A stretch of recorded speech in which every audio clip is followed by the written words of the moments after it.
I don't really know of any ancient civilization which achieved a high level of functioning which didn't use psychedelics.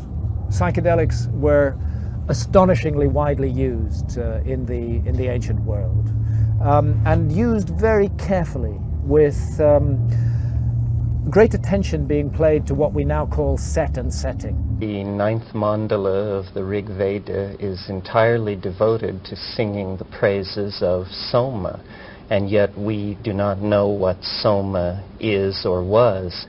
R. Gordon Wasson spent a considerable portion of his life researching this problem and reached the conclusion that Soma was Amanita muscaria, a mushroom that is symbiotic to pine and birch trees throughout much of the North Temperate Zone.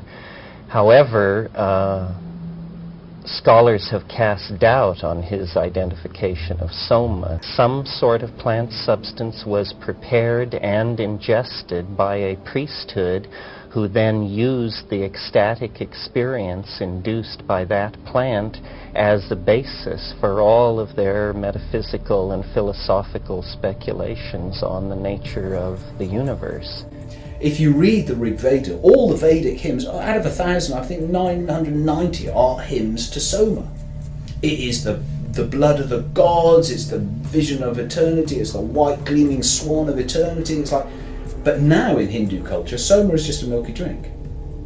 And I think the same process has gone on. People have realised if you want to actually control people, you have to shut down their access. This is, we have every reason to suspect from their own words, the communion cup was drugged with narcotics in the early church. We have 4 parallel examples. We have the definite story of the Epidaurian and Asclepius. We have the record of the Prophonian oracle, the record of the Delphian oracle, and the record of the early use of drugs in the Christian communion. Here we have various methods used to create some type of extrasensory experience. Every September for 2,000 years, people from all over the Greco-Roman world would come for the festival at Eleusis. And the rule was, first of all, it was open to everyone. Men, women, free man, slave, everyone could attend. The rule was you could only attend once in your life. And so you had one shot at whatever this thing was, and you were sworn to silence. And literally, everyone who was anyone went to Eleusis to experience the mysteries. I mean, Herodotus, Thucydides, Plato, Aeschylus, Euripides, everybody. People would make journeys of thousands of miles. It was the wellspring of Greek spirituality. For more than 2,000 years, until the 4th century after Christ, Eleusis was the beating heart of the ancient Greek world. And again, like Chavin de Huantar, it turns out that there are enormous underground galleries, darkened spaces, which they called the telestrion. We now know what was going on there. The initiates in the Eleusinian mysteries came and drank a brew before they went down into the telestrion. That brew essentially was LSD. It was a non-poisonous form of ergot growing on barley, which they then harvested and cooked up in the brew called the kykeon. They would have life-transforming experiences. Plato was an initiate, Sophocles was an initiate, Cicero was an initiate, Pindar was an initiate. They all said that the experience they had had in the telestrion after drinking the brew was life-changing. Those spaces were the heart of everything that was good and worthy and worthwhile about ancient Greek culture. And it's a comment upon the way that civilization has gone, that it was fanatical early Christianity that destroyed Eleusis and that put an end to those rites that had been so life-affirming and so life-enhancing for so long. And this is true, frankly, all around the world, whether you go to ancient India, whether you go to ancient Mexico, of course to ancient South America. In South America, we have a whole pyramid city called Caral, which has only been excavated in the last 15 years. And you know, archaeologists went to it with their prejudices. Nobody could have created a huge place like this unless they were highly domineering and hierarchical and making war on others. Turns out there's no evidence of warfare whatsoever at Caral, but what there is evidence of is the massive use of hallucinogenic snuffs from the Amazon. So this great culture that built the largest pyramids ever created in the New World, pyramids that are 5,000 years old, this great culture was founded upon and based upon the import of hallucinogenic snuffs from the Amazon and the free interrelation of peoples without any warfare. You can find this all around the world. Psychedelics have been central to human culture from the very beginning, and I think that goes right back to the Stone Age, to the Upper Paleolithic. What is probably the case originally is that the wine would have been suffused with something, and also that the bread itself, there's a psychedelic fungi. Well, that's where LSD is synthesized from ergot of rye. Yeah. And they believe that at certain points, when the bread was infected, and the medieval St. Vitus dance, for example, yeah, if the funguses attack the crop before it's turned into bread, the bread itself becomes psychedelic. And there were many eruptions in the Middle Ages, in particularly damp summers, when the ergot would flourish. This is the problem with the ancient pagan mysteries in general. They were mysteries. Everybody who participated was sworn to secrecy. Many people, Roman emperors, Cicero, Seneca, all the greats, were initiates. None of them broke their oath and told us what happened.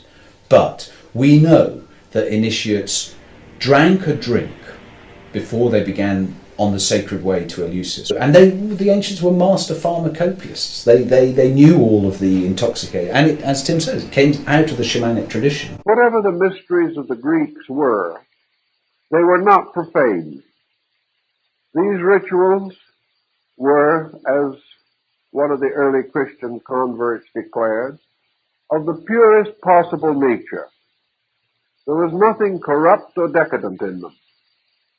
They were solemn, sacred occasions, marked by solemnity of spirit, dignity, graciousness, beauty, and piety. We might assume that such would be the case, otherwise it is not possible that the greatest minds of the ancient world would have found in these rituals and ceremonies profound inspiration. We also have every reason to note that the Neoplatonists, who attempted the restoration of these mysteries, did so on an entirely mystical level, that their philosophy dealt primarily with theurgy, which was the transmutation or transformation of knowledge into an energy for the vitalizing of the consciousness of the soul. We know that such mysteries were practiced among the Jewish people. We know that the Sod, or the Assembly of the Enlightened, was a very important body within Jewish metaphysics. We know that the pre-Islamic cults of the Near East had their esoteric doctrines. So did the Chaldeans and Babylonians in the valley of the Euphrates. We know there was magic and mystery in the rites of Egypt, and of course in all of the great systems of Asiatic culture. Among the Greeks came into existence most of the arts and sciences of Western culture. We know that the Greeks were master mathematicians. We know that they established the foundations of music and astronomy. We know that they were leaders of the world in rhetoric, in logic, and in many other branches of learning. These forms of learning all apparently originated in the temple. All of the greater initiates were men of unusual scholarship, and nearly all of the great scholars of the Greeks were initiates. But interestingly, the rye smut, which is ergot, is an organism called Claviceps paspali, produces LSD-like alkaloids. Wasson and Hoffman argued that what they were doing at Eleusis is that they were brewing an ergot beer. They were deliberately gathering barley that was infected with claviceps, and they were brewing an intoxicating beer. And people were having a hallucinogenic experience. This was the last outpost in the West of psychedelic mystery. And eventually, those enthusiastic Christian barbarians appeared on the scene. In this case, it was Alaric the Visigoth, a great guy to take to an art museum. One thing is certain. When the sufferers went to the Epidaurian temple and were thus given these narcotic droughts and had these visions, they did not assume that by means of this narcotic they had been led into hallucination. They believed rather that by certain herbs their inner vision had been cleared, and that they were therefore able temporarily, by artificial means, to attain mystical experiences. And that this thing which he experienced had to in some way strengthen or direct his faith, create in him a greater sense of honor, ennoble his character, enlighten his mind, and refresh his soul.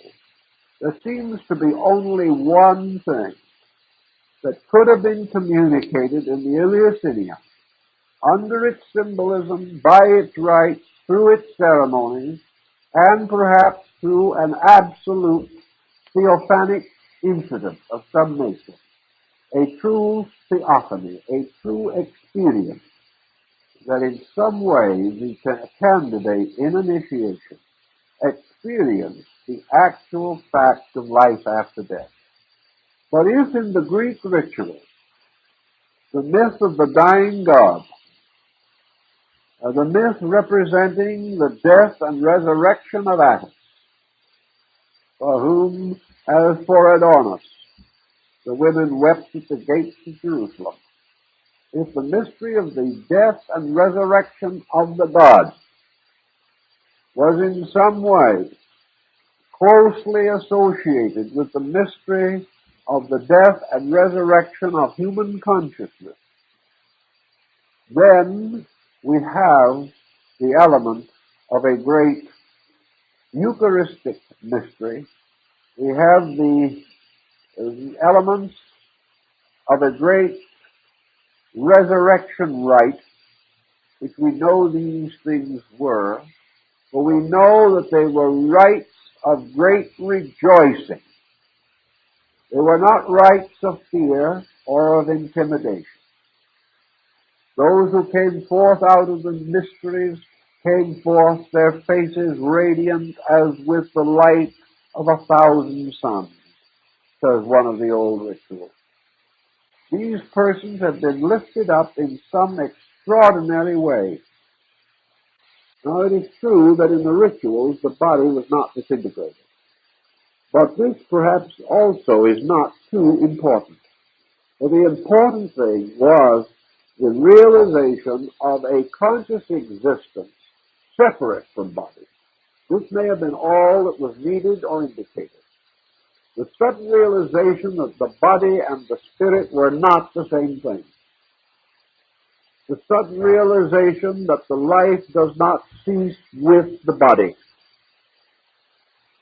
This in itself would change the entire course of human history. It would change every policy that we know. It would end forever this terrible thing which we call materialism.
Had it not been for the scientific investigations of one man, peyote, magic mushrooms, and other sacred plants may have remained hidden in the shadows. You know, when I was a young student at Harvard, Richard Evans Schultes was sort of a legend on the campus, a man, a kindly professor who shot blowguns in class and had lived mysteriously in the Amazon for years, probably the greatest living explorer of the 20th century. And what really intrigued him, of course, were the curious plants that had first inspired him in his work in Oklahoma, his later work in Mexico, these curious plants that we know as the hallucinogens. Now, the active intoxicating principle. Where the Mississippi River. In the summer of 1936, a 21-year-old Harvard student left Boston and began one of the longest, strangest trips of the 20th century. His inspiration was a plant.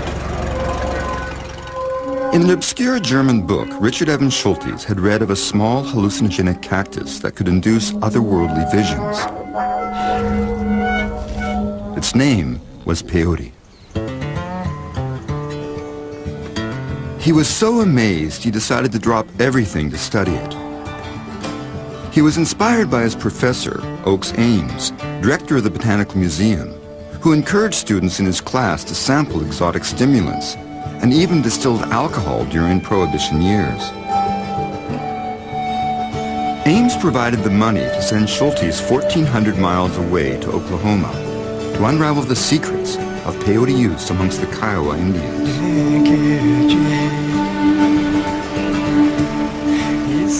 Peyote grows in the American Southwest and northern Mexico.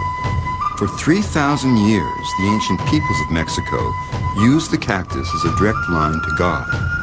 Then the newly arrived Spaniards banned it in 1521. Native peoples use psychedelic plants, natural hallucinogens, for very positive purposes. They use them for healing, for contacting spiritual reality, and they do this by using these plants ritually and purposefully. While in Washington, D.C. in 1937, botanist Richard Evans Schultes came across an astonishing letter in the collections of the Smithsonian Institution.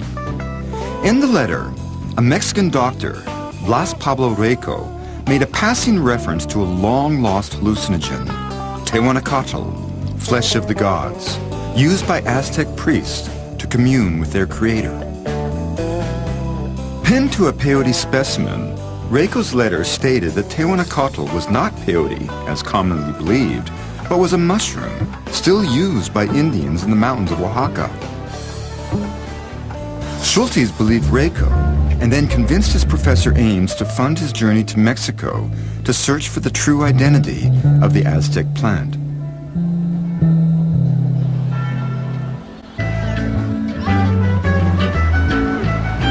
You know, it's both strange and wonderful to be here in Huautla, and I have such an image of the place in my head from all the photographs that Schultes took. It's incredible to think about him in 1938. He came up this very street. Then it was just a simple cobblestone track flanked by Mazatec homes on either side. There was another team of scholars led by Bernard Bevan and Robert Wheatlander, and it turned out that Bevan, at least by rumor, was British Secret Service. So you had the scenario right out of Indiana Jones of these two teams of scholars converging on this small Mazatec village in search of the mystery of the sacred mushrooms. Like all curanderas, Inés calls the mushrooms the little gods.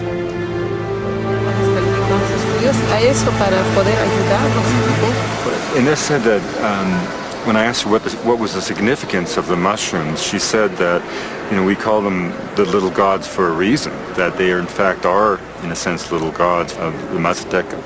Even though they are hallucinogenic, they are in no way a drug. They are something that's used to cure, and to cure not only problems of the body, but any kind of problem. You know, Schultes used to say that the missionaries complained to him about how difficult it was to explain to the Mazatec what Holy Communion was, because the Mazatec would say, we already do that. We already eat the body of Christ. So when you took the mushrooms, you were engaged and taken into your body not only sort of the Mazatec tradition, but also quite literally the body of Christ. Walter Pankey at MIT did this famous Good Friday experiment with psilocybin, showing that in this kind of research setting that there was the potential to cause mystical experience. And there was very recently a study from Johns Hopkins that interestingly made front page news around the world about psilocybin having the potential to induce mystical experiences. In 1938, while Schultes looked for the mushrooms, Swiss scientist Albert Hofmann conducted tests on another curious substance, an unusual fungus that grew on rye grain. Ergot had been known since the Middle Ages, when it was used by midwives to control bleeding in childbirth. Bread contaminated by ergot was responsible for outbreaks of mass hallucinations, hysteria, and sometimes death. Working with a potent extract of ergot, Hofmann synthesized a compound he called lysergic acid diethylamide, LSD. Then he forgot about it, until 5 years later. He was working as a research scientist for Sandoz Pharmaceutical Company. In 1943, he looked through his notebook, found this compound, thought it might be interesting, took it, had some of it, and while working with it, started to feel strange. A very strange experience which reminded me to some experience I had in childhood. The feeling of oneness, to be one with nature, the feeling to see now the true aspects of nature. But Schultes was able to indeed confirm that there were in fact two different species of morning glories, very closely related to your common garden variety, that were used as sacred hallucinogenic plants by the peoples of Mexico. About 12 years later, Gordon Wasson was able to collect seeds of Ololuiki and send them to Dr. Albert Hofmann in his lab in Switzerland, and Hofmann was able to find out what the chemicals were that were responsible for the power of the plant.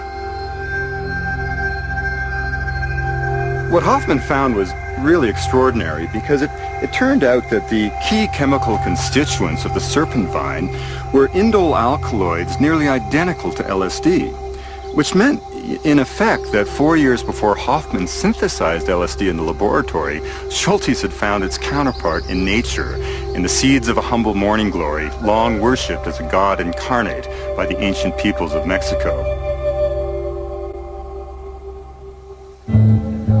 Beginning in 1939, Schultes published several papers about his magical discoveries in Oaxaca. Few read them. More than a decade later, English writer and mythologist Robert Graves saw Schultes' article in the Sacred Mushrooms in an anthropological journal. Graves sent the article to a friend and mushroom scholar, New York banker Gordon Wasson. Inspired by Schultes, Wasson journeyed to Huautla to seek a curandera named Maria Sabina with the hope that she would let him into the secret ceremony. After 3 expeditions, he finally gained her trust and became the first Westerner to ingest the flesh of the gods in a Mazatec ceremony. Wasson's photographer, Alan Richardson, documented the ritual. Unknown to Wasson, his field trips were being monitored by the CIA. When Wasson returned to Oaxaca, the agency planted a spy, posing as a scientist on the expedition, to bring back the mushrooms for testing.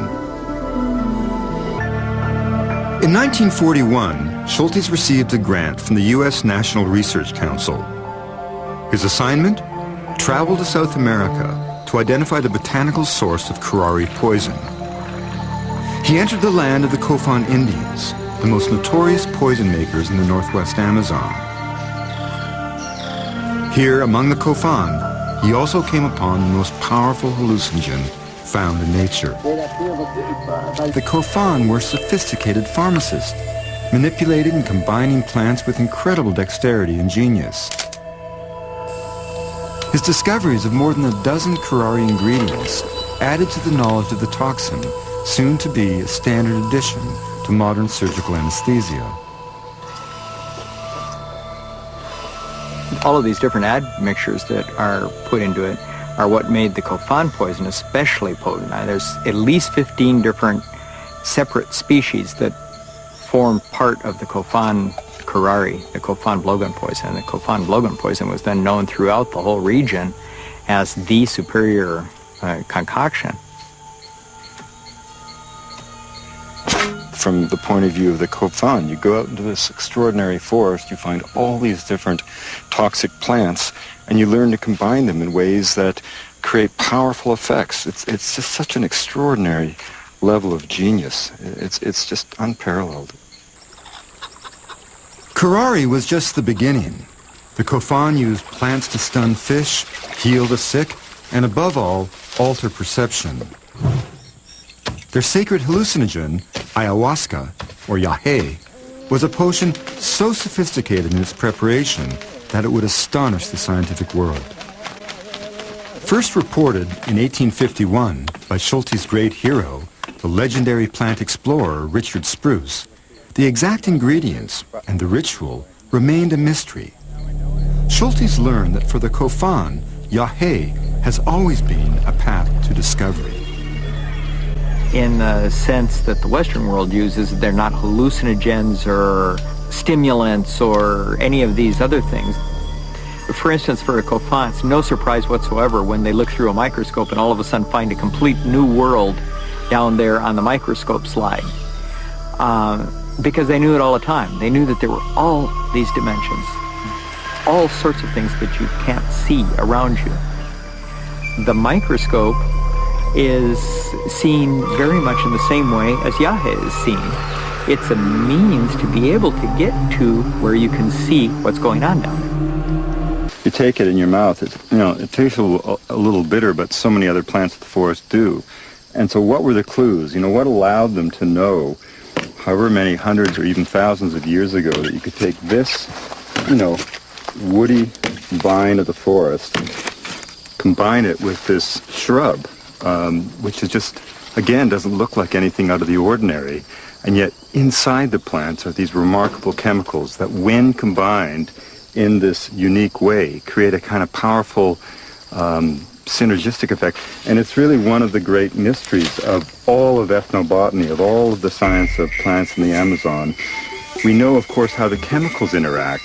What we don't know is how the people first made this extraordinary discovery. Its two principal ingredients are themselves inactive except in the presence of each other. So what we have in the case of ayahuasca is an example of a highly evolved folk pharmacology. And how a discovery like this was ever made in the first place is one of the challenging questions that anthropologists have to deal with. After all, in a square mile of Amazonian rainforest, it is not unusual to encounter 50,000 distinct species of plants.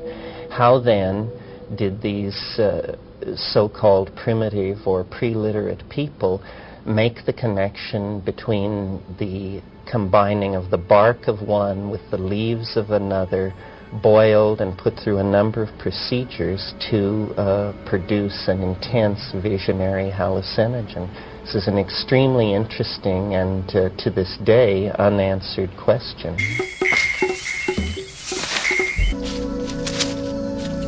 So this is the other admixture, or the other plant that's added to the preparation. Remembering always that ayahuasca is not a plant, it's a combination of plants. This is known scientifically as Psychotria viridis. It's in the coffee family. You can tell by the opposite leaves, and if you look at the little fruit, it looks a little bit like a coffee bean. And yet again, you look in the forest, would this stand out as any other plant? Not particularly. What happens if you eat it, A little bitter, but no more so than this one. Nothing that you would say that, if you just took this, that you would somehow know that this had some real magic within it. I could eat as many of these leaves as I could get off this branch, and nothing would happen to me. Because the chemical that's found within this is denatured by an enzyme found naturally in the human stomach. But combine the leaves with this vine, and you neutralize the stomach enzyme. It's this combination that produces the astonishing hallucinogenic effects. chemicals found in ayahuasca resemble those used in modern antidepressants such as Prozac, and they've been tested in clinical trials to treat Parkinson's disease. They may have other properties still not fully understood by science. The effect is somewhat like looking through a microscope. Suddenly, when you look through a microscope, you discover that there's an invisible world around you that you hadn't known about before you did it. The same thing is true with a psychedelic drug. I met Leary in the fall of 1960 and then knew him, and also I was the investigative reporter for the Harvard newspaper that did most of the writing about the, what became the drug scandal at Harvard involving Leary. One of Schultes' greatest friends was the Colombian anthropologist Geraldo Raicodomatov, and he said that to drink yahe was to return to the cosmic uterus and be reborn. My sense is that there are really no good or bad drugs, that all drugs have the potential for constructive use and destructive use. And a challenge for human beings is when you find these powerful substances in nature, you have to find ways of using them to contain their destructive potential. By the 1967 Summer of Love, globe-trotting botanist Richard Evans Schultes was a tenured professor at Harvard. Students discovered his obscure papers on the hallucinogen ololoiki and set off a rush on morning glory seeds. They lined up outside his office for a glimpse of the psychedelic pioneer. Marijuana is the most variable. The psychedelic era was the unwanted child of Schultes. You know, he never thought of himself as an advocate of recreational drug use. In fact, he was always publicly against it. He was one of that cadre, one of that generation of scholars and seekers whose interpretation of the use of these magic plants was unfiltered by this kind of the miasma of the 60s. You know, these were these remarkable individuals, Huxley, Gordon Wasson, Albert Hoffman, Schultes, Weston LaBarre, who were simply drawn to the inherent interest they had in these remarkable and curious plants. In the 60s, hundreds of outsiders overran the quiet Mexican village where Schultes and Wasson had searched for the magic mushrooms. The curandera, Maria Sabina, became a reluctant celebrity. She disapproved of her idolizers, who brought other drugs to Huautla and sometimes used the mushrooms in frivolous ways.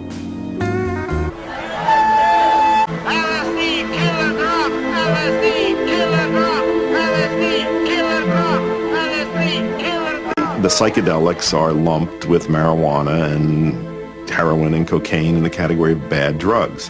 And then there are the drugs we promote, alcohol and tobacco and various forms of caffeine and medically used uppers and downers. And, we don't even see often that they're drugs. And the irony is that that category often has much more dangerous physical effects, much higher potential for addiction. So, for example, you can go to Chavin de Huantar, about 200 miles north of Lima, turn right, drive up into the Andes, 14,000 feet, drop down into the Chavin Valley, and you'll find yourself in an ancient archaeological site, the largest part of which are galleries below the ground, which were used in ceremony in ancient times, and that ceremony involved the San Pedro cactus.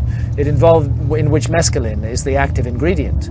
When the conquistadors came there, they couldn't understand what all this was about. Why had they created these great galleries? What was going on? We now know what was going on. They were creating a setting that would maximize the effect of the psychedelic of choice, which in their case was the San Pedro cactus. There's all sorts of different ways of attaining altered states, through plants and drugs, through trance, meditation, hypnosis, drumming, starvation, fasting, unexhaustive exercise, all kinds of things. Spirituality has its roots, ancient roots, in the shamanic traditions. We still have those traditions, and a huge number of them are based on whatever the indigenous psychedelic happens to be in their areas. You're seeing life in a new way. You're seeing through the appearances. You have a greater understanding, or at least the confines of your common sense understanding is exploded, and it's transformational. They elicit a whole spectrum of psychological effects. Probably the ones that people find most interesting as far as alterations of consciousness.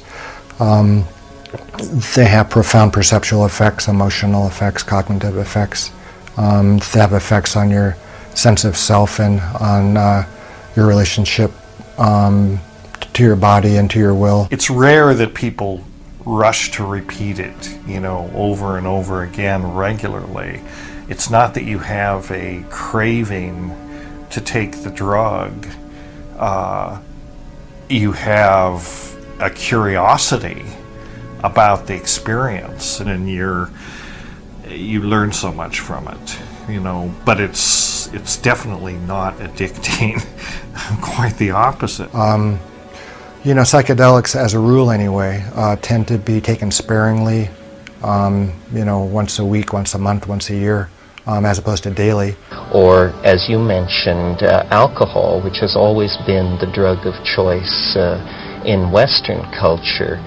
Who can imagine modern industrial office culture without coffee?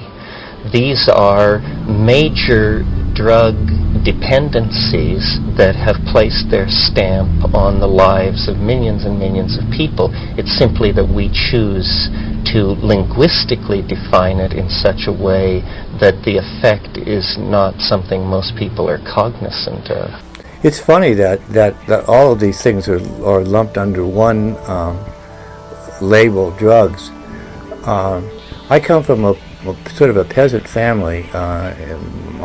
Both my parents were farmers and were just immigrants, basically. And when my mother found out that I was in California, that I took drugs, it broke her heart. And there was no way that I could explain to her what it was I was doing, because that word drug just had such an impact on her mind that it was about the worst thing what her firstborn son could ever do. And it was just, you know, it was one of the saddest things in my life that I could not explain to Mom what it was I was doing. Mom was a very religious person. She went to Catholic church every day, you know, and I could not find a way to tell her that I was doing the same thing. So the whole war on drugs idea, and the idea, you know, it has nothing to do with protecting people from toxic substances, you know. If that were the purpose of the war on drugs, tobacco and alcohol, you know, would be prohibited tomorrow. And yet the structure of the law, not that prohibition would do any good, and I'm not advocating that, right? But if that were really the agenda for drug control, they would say, well, these are clearly the most harmful drugs. These are the ones that are killing the most people, so they should be strictly regulated.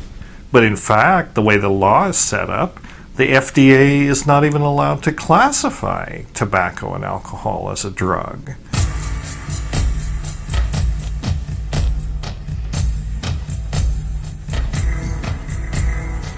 So our society decides that among those things is marijuana.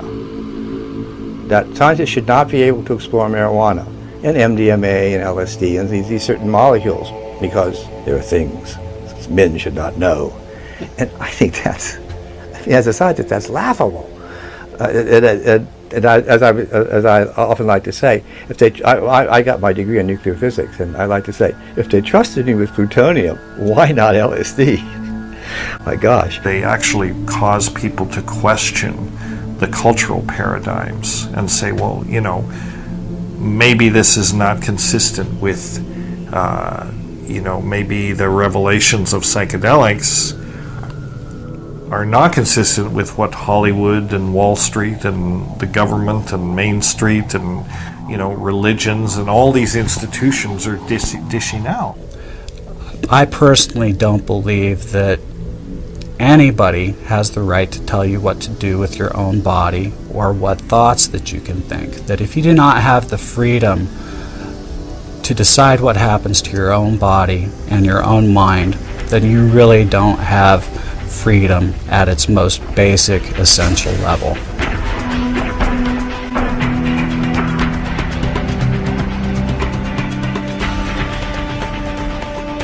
I think that's common sense.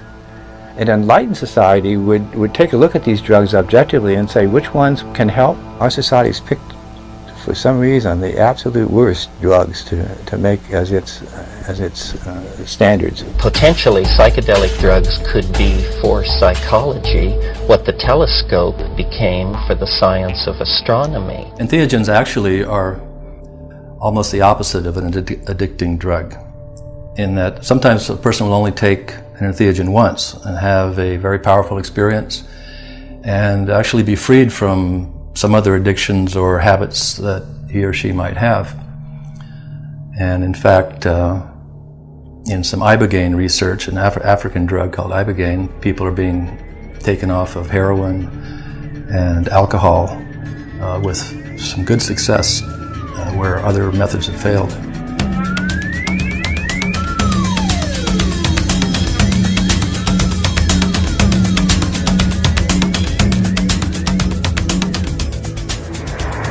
I discovered ibogaine pretty much 11 years ago on the internet back home through a friend of mine, which I gave a treatment. It was heroin. He was heroin addicted, so I treat him with the roots because I never use ibogaine for detox. No, I always use straight root. So when he went back to his country, that's how he learned about ibogaine, and he sent me an email. I'm like, whoa, oh, that's very interesting. So ibogaine is an extraction from iboga.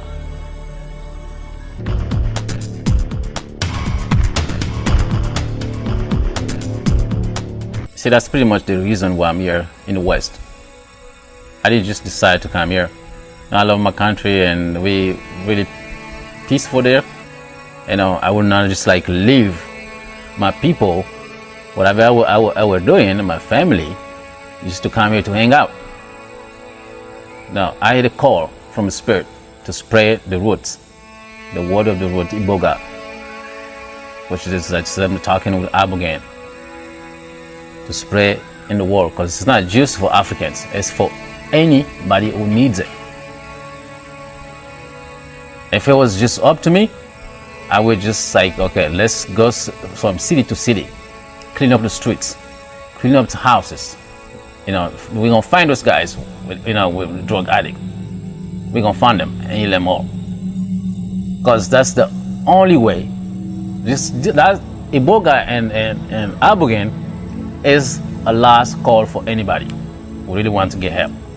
You don't have to spend like thousands and thousands of dollars or spend months in a clinic rehab and go back tomorrow and using the drugs. No, it takes just a couple of days to get it, and I'm ready to do that, to help anybody who wants to take it. Just one decision, that's it, that's all it takes. And there's even reason to think that the DMT, which our own bodies make, may be involved in the near-death experience, that, you know, in the state of stress on the mind and body that is produced when you're dying, it's not inconceivable that your brain releases a massive flood of DMT and you have this experience. But all this still is mostly within the realm of speculation. We still don't really know enough about the normal concentrations of DMT in the body and what situations increase it and in what sorts of conditions the levels are decreased.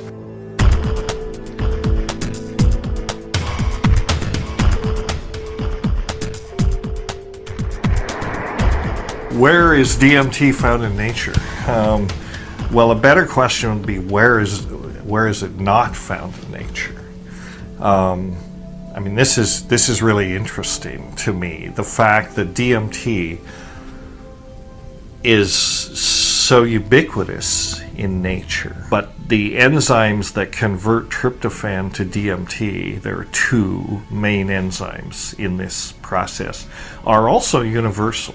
I mean, I don't know how chemical we want to get here, but the basic idea is there's an enzyme that takes off the acid group of the amino acid, so it turns it from an amino acid into an amine, and then there's another enzyme that puts methyl groups onto the amine. So first you get tryptophan, and then you get tryptamine, and then you get dimethyltryptamine, which is what DMT is. There are many plants that contain DMT. We know of at least a couple hundred, and that's only because we've looked. You know, there are probably thousands. It's also related to serotonin. Serotonin is a neurotransmitter which occurs in all life and is most concentrated in the higher primates and most concentrated there in man. It is 5-hydroxytryptamine, while DMT is, as you mentioned, NN-dimethyltryptamine. So there is a very close structural affinity between this extremely potent and exotic hallucinogen and the very common basis for ordinary consciousness, serotonin. They definitely occur in the human brain, especially in the pineal gland.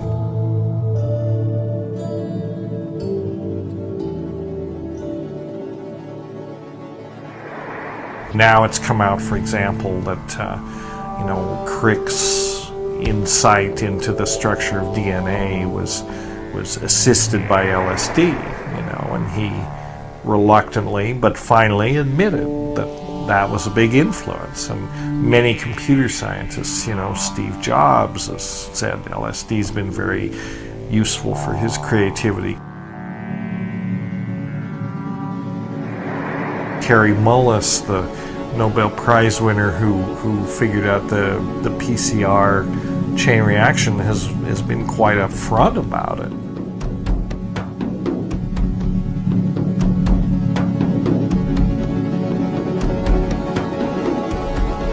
LSD gave him the ability to get down with the molecules and see what's happening. That's why in some ways I sometimes get a little impatient with people that say, well, a drug experience cannot possibly have any spiritual validity.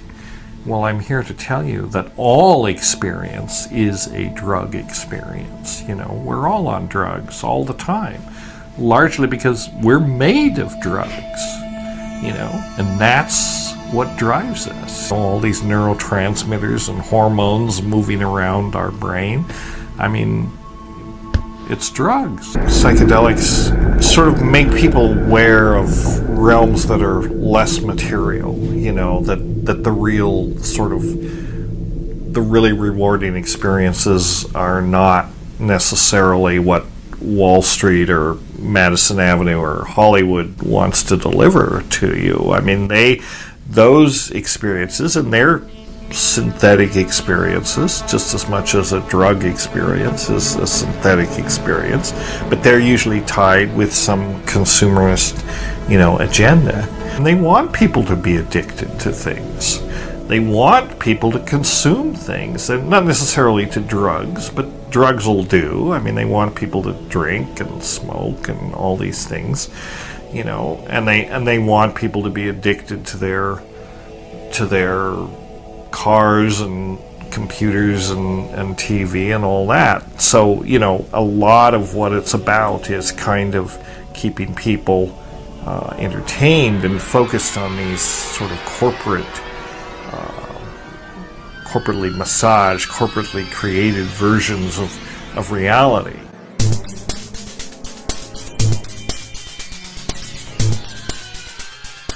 When capitalist cultures or dominant cultures come on indigenous cultures, they're usually bringing another religion, an outside religion, Christianity or whatever, usually incompatible with the indigenous practices. So that's the first thing to go, and the first thing to be attacked, and along with that goes the knowledge of these plants. The church was concerned that the magic of the witches be seen as real, number one, and number two, entirely caused by the agency of the devil himself. And so the church downplayed the operational role that plants had in inducing these states, because after all, if the devil cannot lead you astray without the use of plants, why, what kind of devil is it?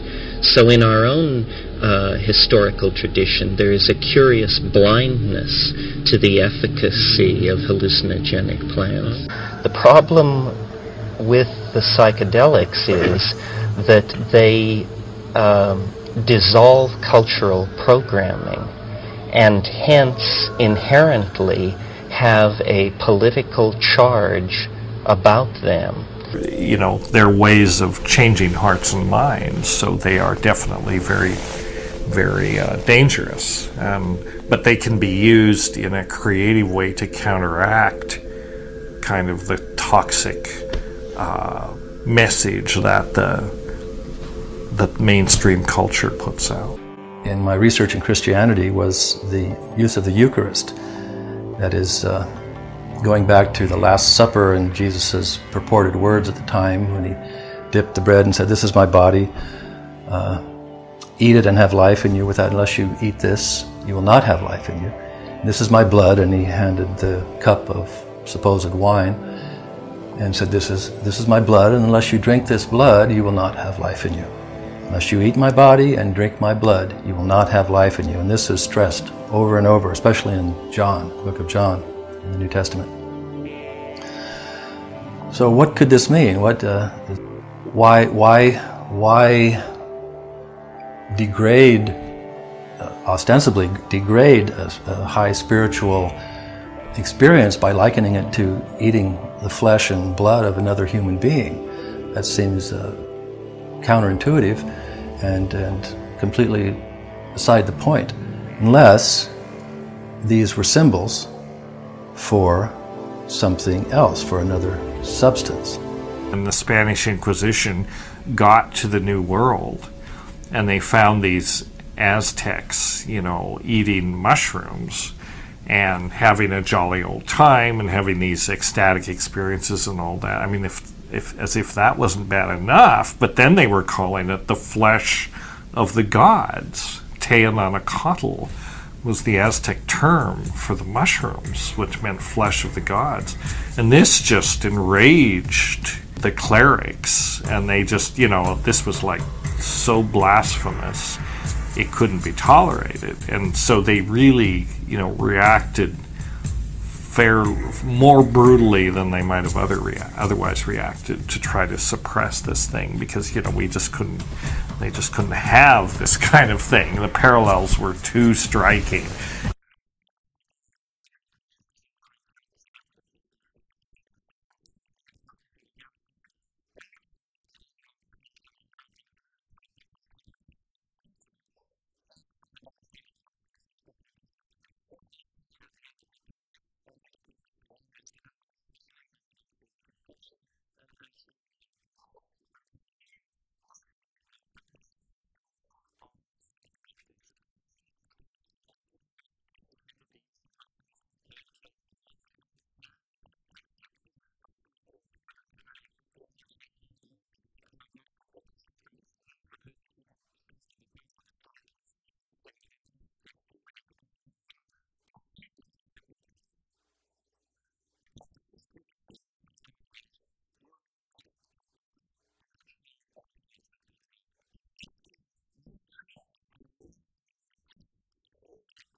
Stanislav Grof is a clinical psychiatrist and an internationally recognized authority on the use of non-ordinary states of consciousness in psychotherapy. He has spent almost 40 years studying non-ordinary states of consciousness. What is very interesting is that the Western industrial civilization is the only group in the entire human history that doesn't hold non-ordinary states in great esteem and doesn't have any use for them, actually has pathologized them. Every other culture has spent a lot of time and a lot of energy trying to develop ways of inducing non-ordinary states. For many cultures, non-ordinary states represent really religious practice, spiritual practice. That is the religion that they have. I believe that Western psychiatry and psychology, they have a very inadequate, very superficial model of the psyche, and that the main reason is that we have systematically ignored the evidence that comes from the study of non-ordinary states. The tendency was to understand everything rationally in materialistic terms. And these other experiences then, that would take you into transrational domains, into the mystical, spiritual domains, were suddenly seen as kind of embarrassing leftovers of the Dark Ages that we have to get away from. And the experiences were relegated into the realm of psychopathology, something that ultimately will be understood in terms of brain pathology, or what we see in these primitive cultures. This is what savages do, something that we have outgrown as civilized people.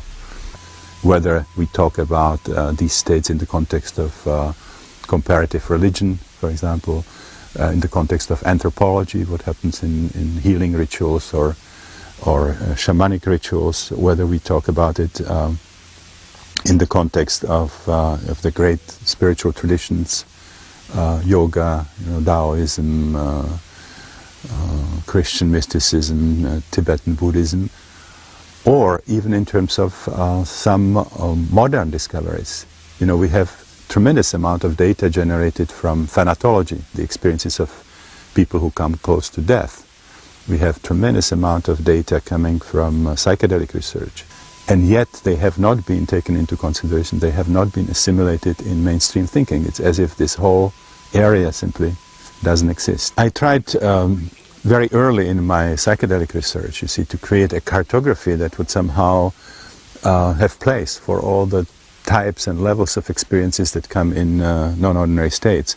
I originally thought that I was working on a new map for psychology, which was made possible by this powerful catalyst, this tool, which was LSD. So every time you have a new tool in science, new areas open up for study, like when the microscope came into medicine and biology, or where the telescope came into astronomy. Entirely new domains of observation open up. There's new experiments going on at Johns Hopkins, for example, with psilocybin, which is part of this active chemical in magic mushrooms. Same structure basically as LSD and mescaline, and all the real psychedelics have basically the same structure. I should point out, there's been a number of speakers referring to that magic receptor, that 5-HT2A, the serotonin receptor. That's the lock in which DMT and LSD and psilocybin fits into. That's very important in terms of the neurological basis for the experience. Well, cannabidiol, CBD, also binds to that receptor. So this is something that I think we want to maybe explore in future breaking conventions. They have profound neurochemical effects in very small doses.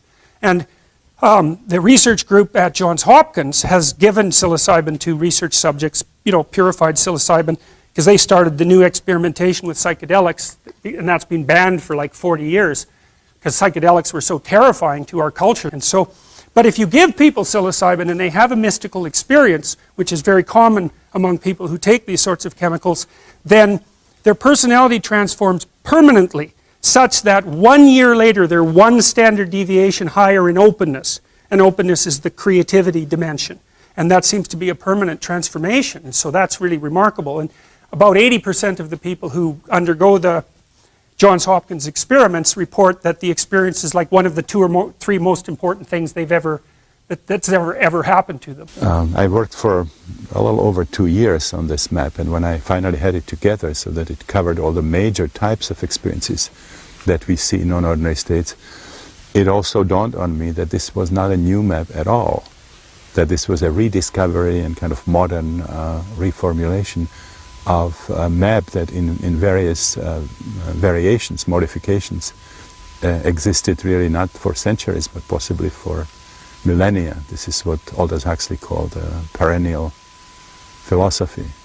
And I saw the link to yoga, to Tibetan Buddhism, to Sufism, to Christian mysticism, the Kabbalah, I mean, you name it, shamanism. And again, in terms of the mythological unconscious, or archetypal, as Jung calls it, suddenly there would be mythological images of deities representing death, rebirth.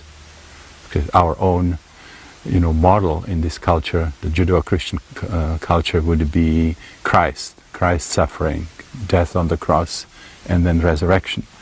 But some other people would go into other cultures, whether they know them intellectually or not, whether they're familiar with those mythologies. So, for example, Osiris would be the Egyptian counterpart, or it could be Attis, Adonis, it could be Dionysus, and so on. This comes from different cultures, again from the archetypal aspect, the mythological aspect of the collective unconscious. So this is a very, very important domain in the psyche, and a full conscious experience of that level leads to mystical spiritual opening. These are the kinds of experiences that led Carl Gustav Jung, the famous Swiss psychiatrist, to the assumption that we don't have just the Freudian individual unconscious, which was just sort of a reject of elements from our personal life, but that we have this incredible reservoir of information about the entire cultural history of humanity. But the weird thing about it is that everyone's reporting the same thing. How the hell do you account for that? And then the shaman, when they take these psychedelic chemicals, they basically say the same thing. They say, well, first of all, it more or less killed me. That's this. I dissolved to a skeleton, and then I climbed the tree that unites heaven and earth, and I went into the realm of the gods, and they gave me some information, and I'm back. It's like, okay, well, we don't really know what to make of that. And certainly that's what Eliade describes when he describes the shamanic procession, not the shamanic initiation. And there's dissolution to a skeleton first, and then like a death, a symbolic death, or experienced as an actual death, and then bang, up into the realm of the gods, and then they come back. It's a very old idea. I mean, that's a medieval representation of the tunnel that people travel through at the end of their life to find the light, which is a very common near-death experience report, and people don't have any idea what the hell to do with those reports, except say, well, it's the paroxysms of the dying brain, which you'd expect to be a hell of a lot more random, in my opinion. And the idea is there's a rebirth after that. One extreme position is these are all psychotic phenomena, and the idea is that some kind of pathological process acts on the brain, and it just comes up with this kind of phantasmagoria that really doesn't have any meaning, and these states are not worth studying, which is pretty much what has been done. Now, to me, it's bizarre to try to explain these experiences by brain pathology. If we can look at a computer, I mean, if you damage a computer, all that you're going to get is a jangled program. I mean, I have been studying non-ordinary states for 37 years, almost daily. And so when I say something like this, I can back it in my own memory by hundreds of stunning observations where it was very, very unlikely that people could get access to this information. And then I'm in a position where I have to condense it in a couple of sentences and sort of shoot it at somebody. And of course it's implausible. I mean, it took me, years even having the experiences and seeing them daily in other people. So the mystical experience produced by psilocybin is rated by people as the most profound, among the most profound experience of their life, as life-changing. It produces permanent personality transformations. 85% success in smoking cessation with a single dose. Right, that's another thing that Griffiths demonstrated. Now that is mind-boggling, because there are chemical treatments for smoking cessation. Bupropion is one. It reduces craving to some degree, but its success rate is nowhere near 85%. Certainly not with a single dose. In this experiment, he gave psilocybin to people who were dying of cancer. High-dose psilocybin produced large decreases in clinician and self-related measures of depressed mood and anxiety, along with increases in quality of life, life meaning and optimism, and decreases in death anxiety. Stephen Ross, commenting about this, he was a co-investigator, said, "It is simply unprecedented in psychiatry that a single dose of a medicine produces these kinds of dramatic and enduring results." Right, which means we have no idea why this happens. Participants attributed improvements in attitudes about life/self, mood, relationships, and spirituality to the high-dose experience, with more than 80% endorsing moderately or greater increased well-being and life satisfaction. Community observers showed corresponding changes. Science is beginning to investigate the power of these plants now. Psilocybin has been demonstrated in scientific studies to produce profound religious and mystical experiences reliably in huge numbers of volunteers. Imagine if the vicar in the church could say that everybody in the pews in front of him had a deep spiritual experience, which they put down later as the most important experience they had ever had in their lives. This is what psilocybin does. It's being used in studies with people suffering from terminal cancer, and proving astonishingly effective in banishing the fear of death. We have seen it in psychedelic sessions, and there's a very, very important domain where they are observed quite regularly, and that's thanatology, which is the science of dying, death and dying. And those are experiences where people simply leave their body and they can perceive the environment from some other angle, or they can even perceive something in remote locations. So there's now increasing number of observations of people who experienced a near death or clinical death experience, for example, on an operation table. And while the team is trying to resuscitate them, they have an experience of their consciousness separating from the body and kind of floating around and maybe precipitating near the ceiling. And then they are watching the scene with a kind of detached interest, so that when they come back to consciousness, they are able to exactly reconstruct what was happening as they saw it from the vantage point of view of the ceiling. It's possible for consciousness to go to another room of the building, or maybe even to a location which is 200 miles away, and give an accurate perception, something that can later be verified. And there are now indications that there might be possible for people who are congenitally blind for organic reasons to actually be able to optically perceive the environment under these circumstances, and then lose the ability to see when they reconnect with their body. So those are very easily verifiable experiences, and there's simply no way you could account for it in the traditional thinking, where consciousness is something that's produced by the brain, that's bound to the brain, because it shows that human consciousness can clearly function independently of the brain and retain all the perceptual qualities, because the intellect is just a small fraction of the psyche. The psyche in this understanding, or the Jungian understanding, is cosmic. It's anima mundi, as the mind of the universe, as Jung calls it. And so it's impossible to use a fragment of the psyche and think that you're going to understand the totality of the psyche, or that you're going to be able to manipulate the psyche in any way you would like to. Now, the significant alternative that appears in non-ordinary states is that the non-ordinary state seems to function like a radar. It sort of scans your psyche and your body and finds the areas where there are problems, which means where there is a lot of trapped energy, emotional or physical energy, will sort of bring these elements in the unconscious into consciousness for working through, for resolution, for integration, so that these non-ordinary states automatically activate something like inner healing intelligence, an inner healer, if you want to personify it. You want to activate the symptoms, amplify the symptoms. And this is what happens automatically in non-ordinary states. The symptoms, before getting resolved, they get actually accentuated. Whereas in psychiatry, we confuse the mitigation of symptoms with healing, which is not the case.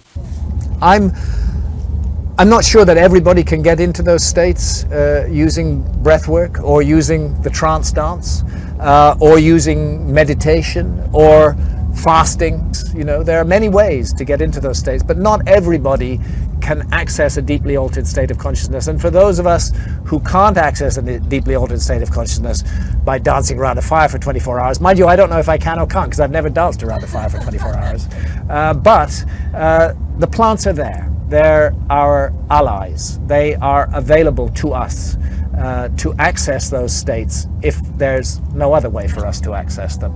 And even if there is another way to access them, we should also consider the plants. They are there, they are our friends, they are our allies.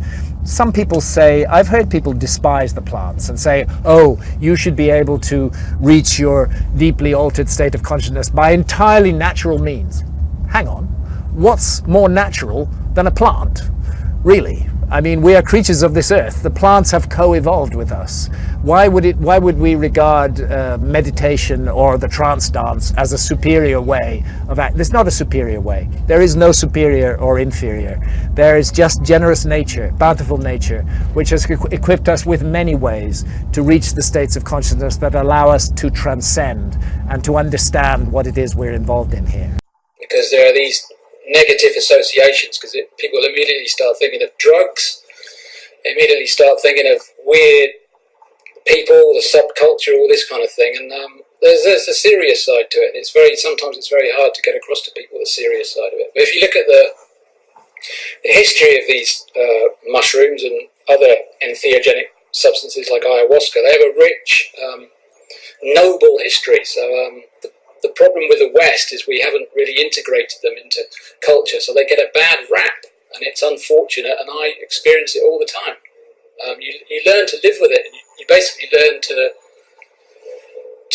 persevere. And if you've had a significant experience with psilocybin or ayahuasca, and you know the virtue of that experience, and you know it was genuine and it felt like a genuine spiritual experience, then you speak out and you speak the truth. And I think hopefully people can tell when you're speaking the truth. So I think that's the most important thing. You've got to get beyond this calling them drugs. Drugs is it's a pejorative term, drugs. Everything is language. And our paradigms and the whole way we look at things is often, and we're not conscious of it, is guided by language. You know? I think what these substances do is they elicit this potential of the unconscious, and the unconscious is vast.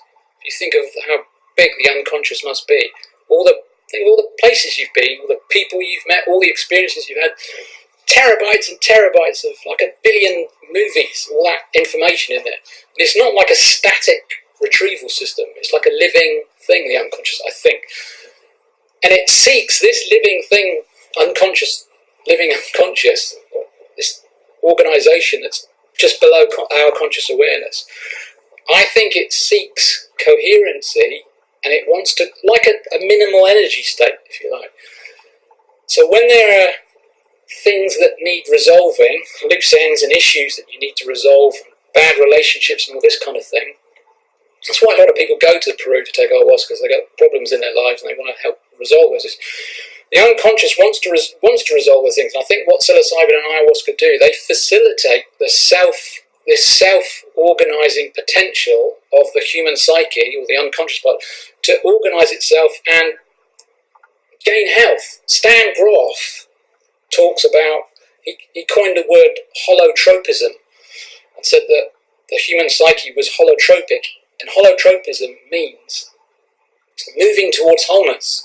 That's what the psyche wants to do. It wants to be healthy and whole, like your bodies want to be healthy and whole. If you have a trauma, like a cut or a broken bone or something, your body wants to heal itself, and it will. It will heal itself, and you'll get your coherency back. It's the same with the psyche, with the unconscious. It wants to heal itself. So these substances boost the what I call the self-organising potential or properties of the human psyche. But I think once you've resolved issues just below the surface. So I think that there's stuff going on all the time, and it will also manifest through dreams. I mean, we probably all had powerful dreams where you wake up and, wow, that was like a drug experience. You know, there's a whole scene, like another lifetime in that dream. And it felt tutorial, like you were confronting something.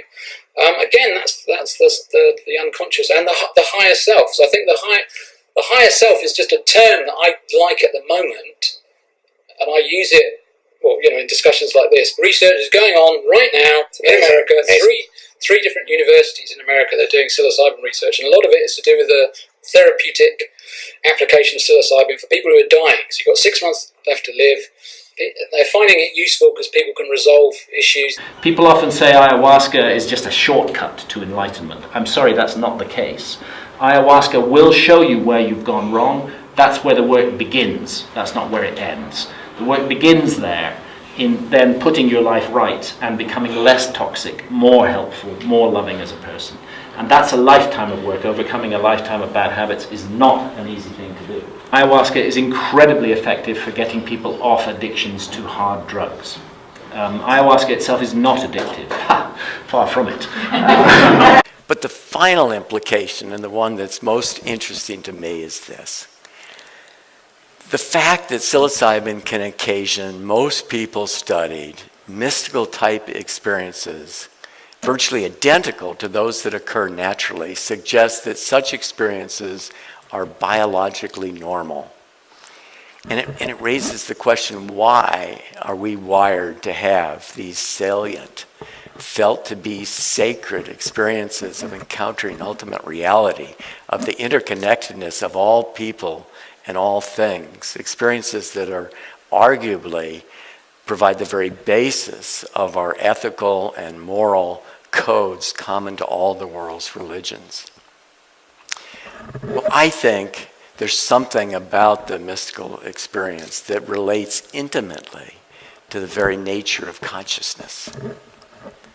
Just reflect on the mysterious truth that if you direct your attention inward, you become aware that you're aware. An indisputable and profound inner knowing arises that we can all access individually and perhaps collectively. I think this inner knowing is at the core of our humanity. We recognize at some deep level that we're all in this together. And there's an impulse that arises for mutual caretaking. I further believe that investigation of this inner knowing through contemplative and other spiritual practices can give rise to profound worldview shifts of an uplifting kind, an awakening to a sense of freedom, peace, joy, and gratitude that most people simply find unimaginable. Excitingly, exploration of the psilocybin occasioned mystical experience seems to provide a model system for rigorous and prospective investigation of these awakening experiences. Further research will surely reveal underlying biological mechanisms of action, will likely result in an array of therapeutic applications. And more importantly, because such experiences are foundationally related to our moral and our ethical understandings, further research may ultimately prove to be crucial to the very survival of our species. Thank you. The boundary dissolving capacity of these psychedelic substances act, as it were, like a reset button. We are not ultimately the creatures of our culture. And what the psychedelics do, I think, is just inject an enormous amount of distance between ourselves and our learned cultural values. The ultimate boundary dissolution is the dissolution of ego. The government is expressive of this dominator culture that we're living in. The ego is a very recent invention, and its hold on reality is very tenuous, and consequently it walks around imbued with fear. Most people profit from boundary dissolution.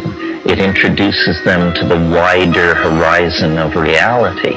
But there are among us people for whom the maintenance of boundaries is a daily struggle. They are trying to create an ego. My concern is that the fearful among us have set the social agenda for all of us. And so we are all told this is somehow corrosive of social values, somehow compromising of sanity. The deep, dramatic psychedelics, which are all Schedule 1, the most repressed schedule, don't produce great amounts of money at all. What they do produce is questioning minds. They cause people to ask questions. They cause people to ask for clarification. They cause people to challenge cultural values because they decondition you. It doesn't matter whether you're a Hasid, a communist apparatchik, a rainforest shaman. If you take psychedelics, you will question your first premises. And that is a business that all governments, right, left, middle, are in the business of repressing. They don't want to have to explain why things are done as they are. But if we don't begin asking for that explanation, they're going to run this planet right into ruin. And we are the generation responsible. You are the generation of that is responsible. You can't claim that you grew up in a village in Nigeria and you didn't know. You can't claim that you're the child of poor Bangladeshi parents and you had no opportunity. The responsibility rests upon the educated and the financially capable of doing something about it. And by that measure, you and I are probably in the upper 3% of people on this planet. And if we don't take responsibility, then that responsibility will devolve to others, beady-eyed others with an agenda that would stand your hair on end. Yes, over here. Culture is a perversion. It fetishizes objects, creates consumer mania. It preaches endless forms of false happiness, endless forms of false understanding in the form of swirly religions and silly cults. It invites people to diminish themselves and dehumanize themselves by behaving like machines.